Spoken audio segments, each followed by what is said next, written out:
दोस्तों, बहुत समय पहले एक छोटे से गांव में राजू नाम का एक गरीब और अनाथ लड़का रहता था। बचपन में ही उसके माता पिता का निधन हो गया था और वह अपने मामा मामी के पास रहने लगा। लेकिन उसके मामा मामी उसे हमेशा ताने देते और अपमान करते। मामा कहते, तू हमारे घर पर बोझ है, ना कोई काम का ना पढ़ाई में अच्छा। राजू के लिए यह समय बेहद कठिन था। उसके दोस्त स्कूल जाते थे और वह दूसरों के खेतों में काम करके या मवेशियों की देखभाल करके के अपना पेट भरता था। एक बार राजू ने किसान के यहाँ मवेशियों की देखभाल का काम शुरू किया, लेकिन कुछ ही दिनों में गाय बीमार हो गई और दूध देना बंद कर दिया।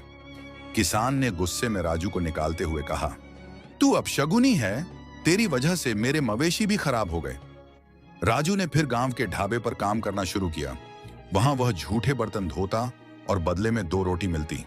लेकिन कुछ ही दिनों में ढाबे का मालिक भी उसे निकाल देता है और कहता है कि तू बहुत सुस्त है, मेरे ढाबे पर काम करने लायक नहीं। हर बार असफल होने के बावजूद राजू ने हार नहीं मानी।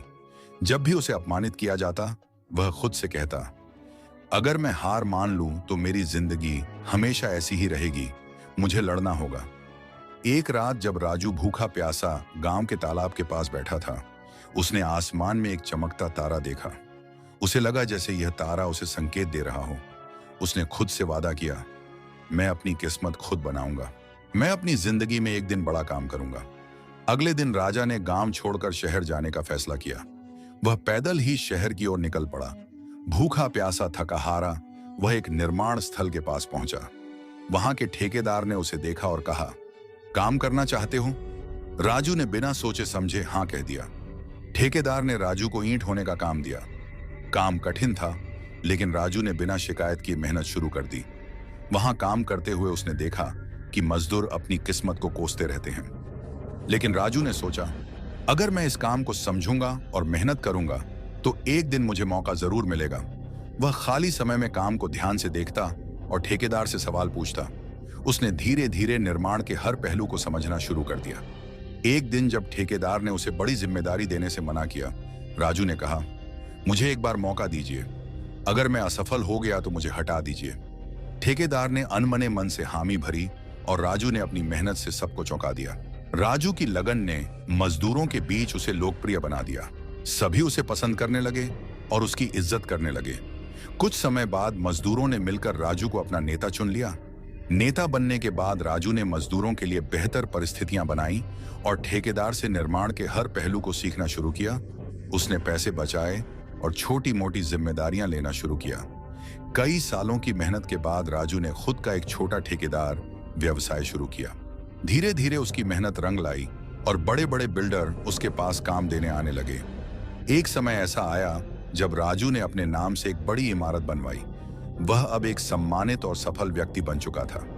जब राजू अपने गांव लौटा तो वही लोग जो कभी उसे ताने मारते थे, अब उसकी तारीफ कर रहे थे। राजू ने गांव में एक स्कूल खोला ताकि गरीब बच्चे पढ़ाई कर सके। उसने अनाथ बच्चों के लिए एक अनाथालय भी बनवाया। राजू की जिद और मेहनत ने उसे यह सिखाया था कि सफलता कोई रातों रात मिलने वाली चीज नहीं है। यह धैर्य, मेहनत और सीखने की लगन से मिलती है। असफलता आपको तोड़ सकती है, लेकिन अगर आप जिद्दी हैं तो वह आपको और मजबूत भी बना सकती है। राजू ने साबित कर दिया कि असफलताओं से घबराने के बजाय उनसे सीखकर आगे बढ़ने वाला ही असली विजेता होता है। और इसी तरह राजू ने अपनी जिद और मेहनत से अपनी सफलता का रास्ता खुद बनाया। दोस्तों, आशा है कि आपको राजू की संघर्षपूर्ण यात्रा और उसकी सफलता की कहानी पसंद आई होगी। यह कहानी हमें यह सिखाती है कि कठिनाइयां चाहे जितनी भी हों, अगर हम कड़ी मेहनत और दृढ़ इच्छा शक्ति के साथ अपनी राह पर चलते रहें तो सफलता हमें जरूर मिलेगी। दोस्तों, अगर वीडियो अच्छा लगे तो वीडियो को लाइक और मेरे चैनल ग्रो द लाइफ को सब्सक्राइब करो।